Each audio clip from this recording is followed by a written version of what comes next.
Hey guys, welcome to the Daily Word Bible Study, a plain and simple book by chapter, and verse by verse study through the entire Bible. We're starting a brand new study in the Gospel of Luke, and it's going to be an exciting study. And of course, I shouldn't say that. Well, I mean, all of the books are exciting. And again, as we go through the different books, and as you go, and if you do a study and read all the books of the Bible, each book you will benefit as God intended from all of the books. In other words, each book, and here's kind of a clue when you're reading the Bible. Let the book itself tell you what its purpose is. Now, as you know, this study here is a very plain and simple study. We do not really get into a lot of theological issues. If you all note, I don't quote men. Why would I quote men when we're actually studying the actual Bible?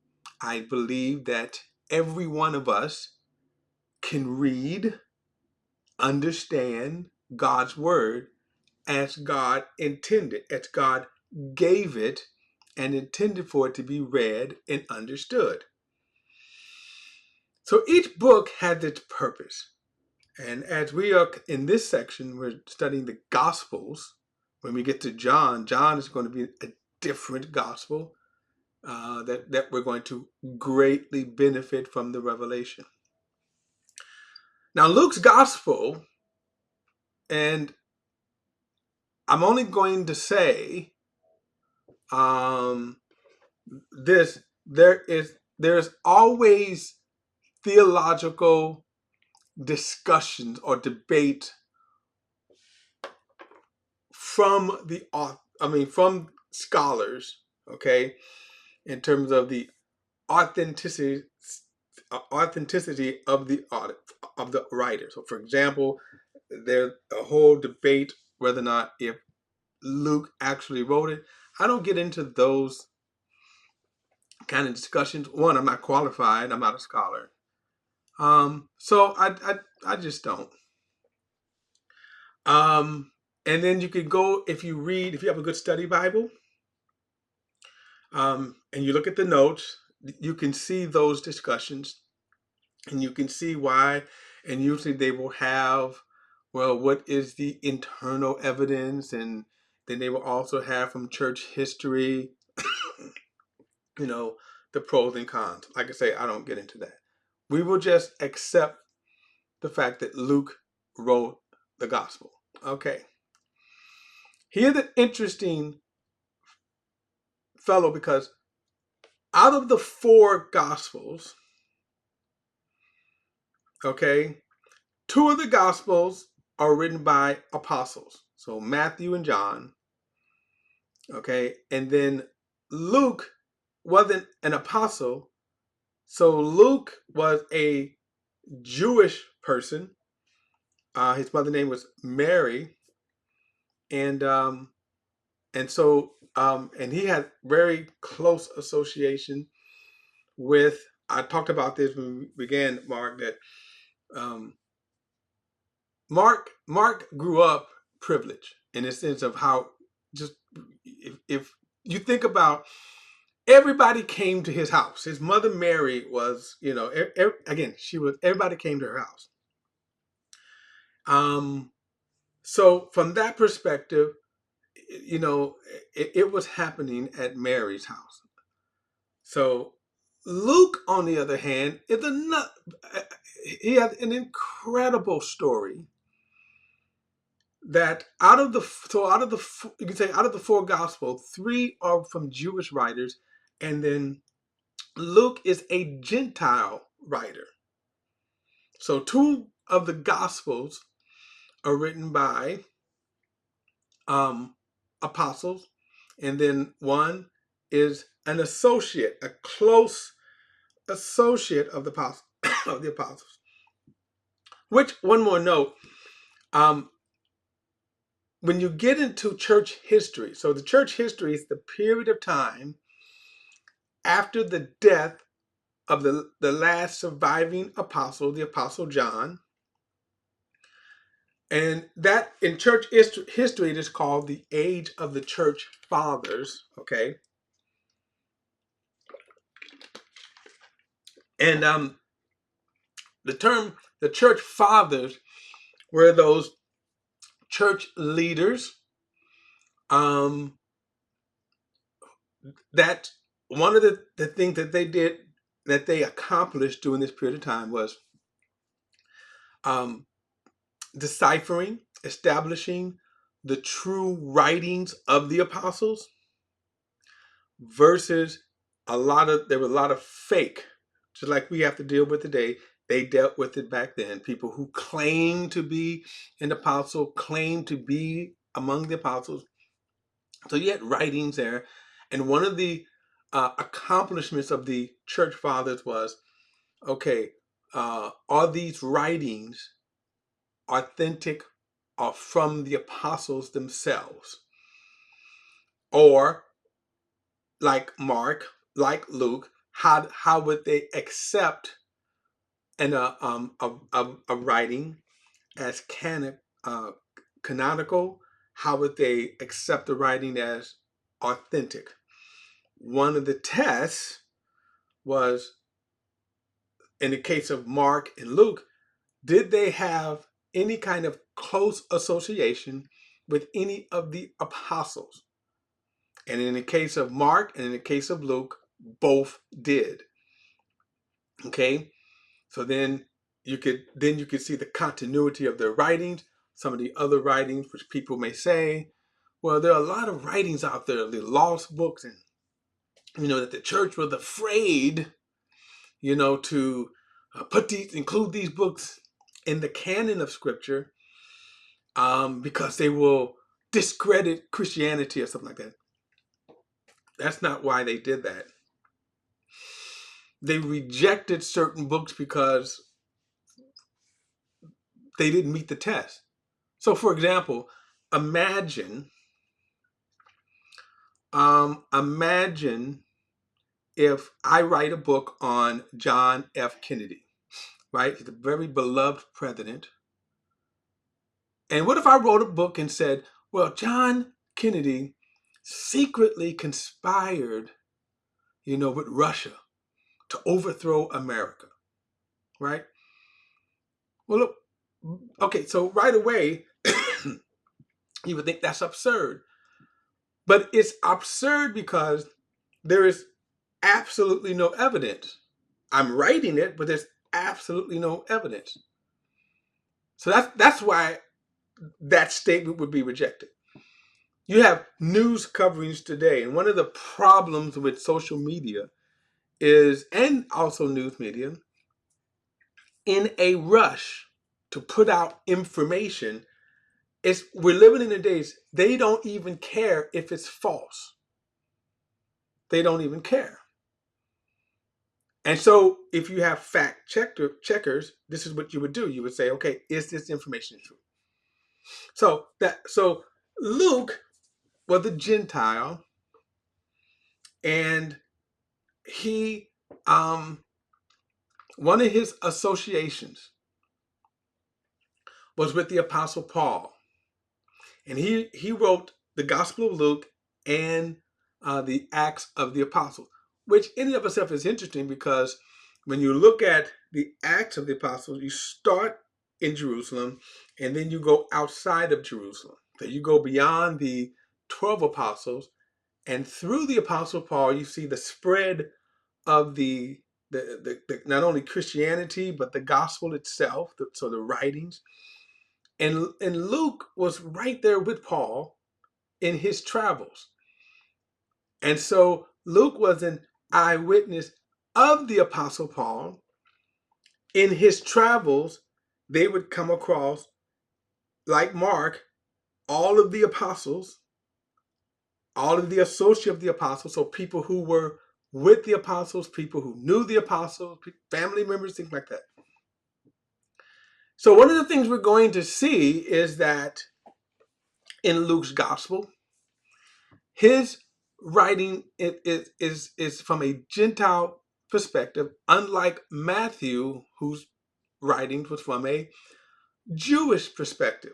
So in Matthew's gospel, remember, we had more sightings of the Old Testament prophecy concerning Jesus, validating and establishing that Jesus is the Jewish Messiah. Luke will not have as many Old Testament sightings. So Luke's gospel also, we would say, is from an investigative reporter. And if you any credible uh, investigation or investigative reporters, they gather their facts, they talk to people, they talk to witnesses, and and then they gather their information, and then they compile their story, and then of course they write the story. And so, in a sense, this is what Luke did in his Gospels. So when you compare the difference in the stories, I should say when we compare the difference in the stories. So like Matthew might have told something in general. So we do that all the time. Like, how was your day? It was fine. I went to work and I finished a project, and that's it, right? But obviously, there's more details to your day. Now, Luke is going to give us more details. Luke's accounting would be more orderly. So, in other words, how it happened. So, here's a good example: the Sermon on the Mount. Matthew's chapters 5, 6, and 7 were a compilation of stories that Luke joined together. Okay, and we're going to see in Luke, we're going to see each of those stories as it happened or as Jesus taught it. Okay, so let's get into the Gospel of Luke.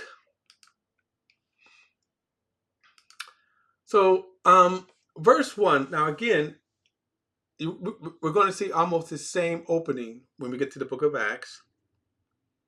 So he says, verse 1, many have undertaken to compile a narrative about the events that have been fulfilled among us, just as the original eyewitnesses and servants of the word handed them down to us. It also seems good to me, since I have carefully investigated everything from the very first, to write to you in an orderly sequence, most honorable Theophilus, so that you may know the certainty of the things about which you have been instructed. Now, let's work our way backwards here. We don't know exactly who this Theophilus is, but he seems to be a dignitary, most honorable Theophilus. And so this is who Luke is writing the Gospel and Acts to. So again, here's the Gentile. And so somewhere in the Roman world, he's writing this. So Theophilus is going to be reading this, events that happened in Jerusalem. Now, believe it or not, Christianity during this time wasn't the major religion. It was a growing religion. You could say it was taking the world by storm. Okay, its expansion through faith, through the preaching of the gospel, producing faith. So now, like when you look at the numbers of Christians today, that they number somewhere around the neighborhood of maybe 2.4 billion people. 1.4 billion of that is Catholics. Now, but that's religious side. And within that number, you have a mixture of people who just name the name of Christ versus those who are actual born again believers. During this time, though, you had probably the majority of those naming the name of Christ who were actually born again believers. And one reason is that the Roman world wasn't that friendly to Christians during this time. And there was a lot of wild things. It was said that, for example, Nero, that I think he set fire to, I think, parts of Rome and then blamed the Christians. And as well, there were a lot of, again, there were just a lot of false stories about Christianity. People who hated Christianity, the Pharisees, but not only the Pharisees, remember, were Luke is writing to, was probably more Roman than anything else. So you had a lot, and there were a lot of people that were irritated by Christianity. There was even one story where Christians, the Romans called Christians atheists. And the reason why is because they had one God, right? Whereas the Romans had many gods. So that's, again, very interesting. During this time, Christianity wasn't the dominant religion. Today, Christianity is the dominant religion. Pretty much everybody knows about Christianity. Even in Muslim world, they know about Christianity. And certainly when you think about Europe, United States, many of those nations where it is that even not only the dominant religion, but the dominant thought. Okay. Now, kind of interesting, just on the sidebar, like if you was to go to a Muslim nation, even though people know about Christianity, Christianity is not necessarily the dominant thought. Islam is. Same thing if you go to nations that are dominated by Hinduism. These are large religions. Okay, they have millions of people, hundreds of millions of people. So at this time, Christianity wasn't the dominant thought. So it was a growing religion. It was one of these things that people was like, well, what is going on here? And many people were coming to faith. And as you can see, this dignitary had come to faith, and Luke is writing him exactly what this story is. And of course, now God is in his purpose would also be the stories for us.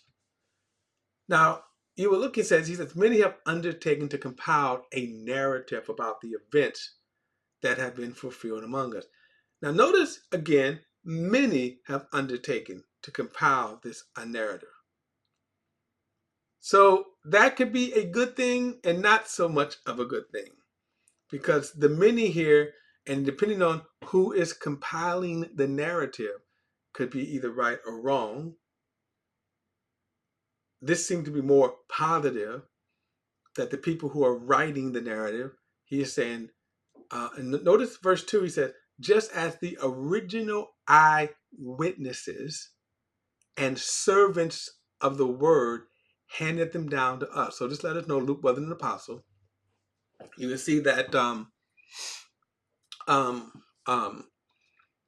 he is getting information from, now get this, and this is important, the original eyewitnesses. So the apostles, the 12 apostles, were eyewitnesses of Jesus' ministry, Jesus' glory, Jesus' death, burial, and resurrection, and ascension into heaven. They were eyewitnesses. Now, at this point, this is important for us as Christians.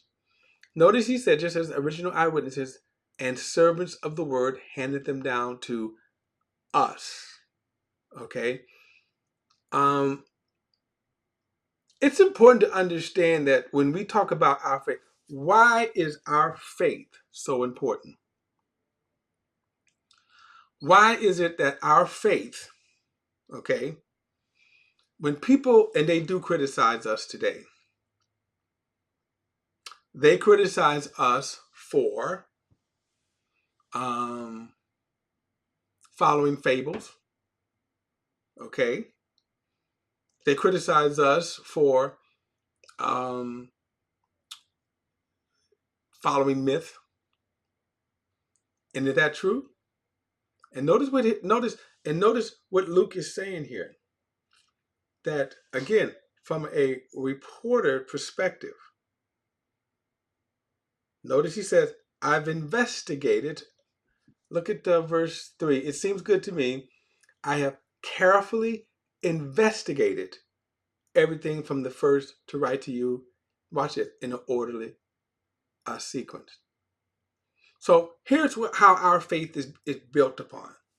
Here you have Luke carefully investigating, talking to the original eyewitnesses. So not just people who are just making up a story. So when you think about every other religion, watch this, every other religion, what are the eyewitness accounts for them? Now, in some cases, they're actual people. You could say that, for example, Islam, Muhammad was an actual historic figure. But what are the true stories versus the not true stories about Muhammad? Now, some of the other religions, right? What are the facts about this? And then I will say this: how are these facts ever discredited? In other words, can you say that there were people at the time that, if you were to examine them, to be able to say, here is credible witness to say that Luke and them made this up, Peter, James, John made this up, they lied, okay? Or they were crooks, they were swindlers, okay? All right, we're going to continue this in the next lesson, next study, I should say, because I think this is important too, as far as I think this is important that we kind of understand it, because we face this kind of criticism today about our faith, that it's just kind of a myth. And while I will definitely say our faith is just that, it is a faith. The Bible is a book of faith, not science, a book of faith. And I'll get more into that in the next study. Don't forget to like and share this video and subscribe to BP, the Bible Perspective. And as always, if you have a thought or comment, add it to the comment section below. All comments are welcome. And I will see you in the next study.